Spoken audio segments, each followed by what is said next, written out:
ఇంత కాలం ప్రయాణం ప్రతిపక్షంగా ఉన్నప్పుడు పార్టీ పెట్టిన ఆ మొదటి రోజుల్లో సీఎంగా ఉన్న 5 ఏళ్ల ప్రయాణంలో ఎన్నో ఆటుపోట్లు, ఎన్నో కష్టాలు, ఎన్నో బాధలు, కత్తిపోట్లు, రాళ్ళ దాడులు ఏం నేర్పించాయి? ఏం ధైర్యం? పర్సనల్‌గా జగన్ గారి గట్స్ ఏంటి అసలు? చాలా షాకింగ్ అనిపిస్తూ ఉంటది. భారతి గారు మీ మాటల్లో వినాలనుకుంటున్నాను. అంత మొండిగా అంటే చూడ్డానికి మాట్లాడుతుంటే చాలా సాఫ్ట్‌గానే కనిపిస్తారు. బట్ తను తీసుకుంటున్న స్టెప్స్ ఇంత డేరింగ్‌గా ఉంటాయా? నిన్నటికి నిన్న కూడా 175కి 175 కొడుతున్నాం. లేదు అంటే అది గెలిచినా, ఓడినా అది నాదే, నాకు క్రెడిటే అని మాట్లాడుతూ ఉన్నారు. ఎలా చూడాలి దాన్ని? దేవుని మీద బాగా డిపెండ్ అవుతాడు. దేవుని మీద చాలా నమ్మకం ఎక్కువ.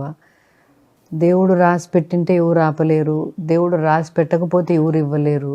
సో నేను నా బిలీవ్స్ను, నా నమ్మకాలను నేను కాంప్రమైజ్ చేసుకోకూడదు ఎప్పుడే కానీ. సో నా నమ్మకాల ప్రకారం ఏది మంచిది, ఏది నిజమైంది అనుకుంటానో అదే చేయాలా. కాంప్రమైజ్ కాకూడదనే తత్వం ఒకటి. ఒకరి మీద డిపెండ్ అయ్యే మనస్తత్వం కాదు. అంటే ఏదైనా సొంతంగా కష్టపడతా, అంటే నాకుండే కెపాసిటీ ఏంది, నేనేం చేసుకోగలను, వాళ్ళు వస్తారు, వీళ్ళు చేస్తారు, వీళ్ళు చేయకపోతే ఎన్ని ఒక ఇప్పుడు చంద్రబాబు గారు ఉన్నారు, ఒక పవన్ కళ్యాణ్ కావాలను, ఒక మోడీ గారు కావాలను, వీళ్ళు వస్తేనే నా జీవితం బాగుంటుంది, వీళ్ళు రాకపోతే నాకు కష్టము అని అనుకునే మనస్తత్వం కాదు. నేనేం చేయగలను. రైట్. ముందు నుంచి అలానే ఉండేవారా మ్యామ్ జగన్ గారు? రాజశేఖర రెడ్డి గారి మరణం తర్వాత అలా రాటుదేలాలా? మీకేమనిపించింది? ముందు నుంచి he's independent person. He doesn't like to depend on anybody. He likes to whatever he can. మనం ఎంతలో అయినా సరే మన మీద మనం డిపెండ్ అయ్యి బతకాల. ఇంకొకరి మీద ఆశపడి ఇంకొకరి మీద ఏదో చేస్తారనే దీంతో బతకూడదు. అందుకనే కాంగ్రెస్ పార్టీని మేము విడిచిపోయినప్పుడు కూడా many people didn't come with us. But he had not even a thing to say about anybody. పలానోళ్ళు రాలేదని కానీ ఒక్క రోజు కూడా, ఒక్క క్షణం కూడా అనుకోలే. వీళ్ళు రాలేదే, వీళ్ళు చేయలేదే అని కూడా. ఎందుకంటే అంటే ఉండే దాంతో మనం ఏం చేసుకోగలము అనే మనసు. రైట్. కాంగ్రెస్ పార్టీని వదులుకొని ఒక పార్టీని ఫ్లోట్ చేసి ఇండిపెండెంట్గా ముఖ్యమంత్రి అయ్యారు.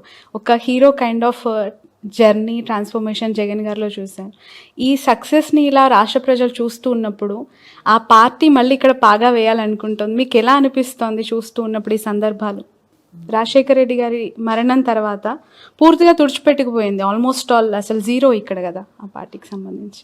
వాళ్ళు ఇప్పుడు మళ్ళీ ప్లాన్ చేస్తున్నారు. అంటే ఎవరైనా ప్లాన్ చేసుకోవచ్చుమా, బట్ వాళ్ళు మంచి పద్ధతుల్లో ఉంటే ప్రజలు అనుగ్రహిస్తారు, దేవుడు అనుగ్రహిస్తాడు. కానీ వాళ్ళు మంచి పద్ధతుల్లో పోవడం లేదు.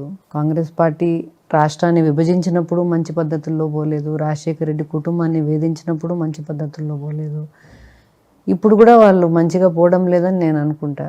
So I don't think usually God says yes to some kind of things like that. Okay. మంచి పద్ధతుల్లో పోతే ఎవరైనా కూడా, మంచిగా పోతే ఎవరికైనా కూడా మేలు జరుగుతుంది. కానీ ఇప్పుడు ఆపరేషన్ లేకుండానే మోకాళ్లకు ప్లాస్మా ట్రీట్మెంట్, మీ ఆర్థోపెడిక్ సమస్యలన్నిటికీ రోబోటిక్ టెక్నాలజీ ద్వారా తక్కువ ఖర్చుతో శాశ్వత పరిష్కారం, ఫ్రీ కన్సల్టేషన్, ప్రతి ట్రీట్మెంట్ పై 20% డిస్కౌంట్.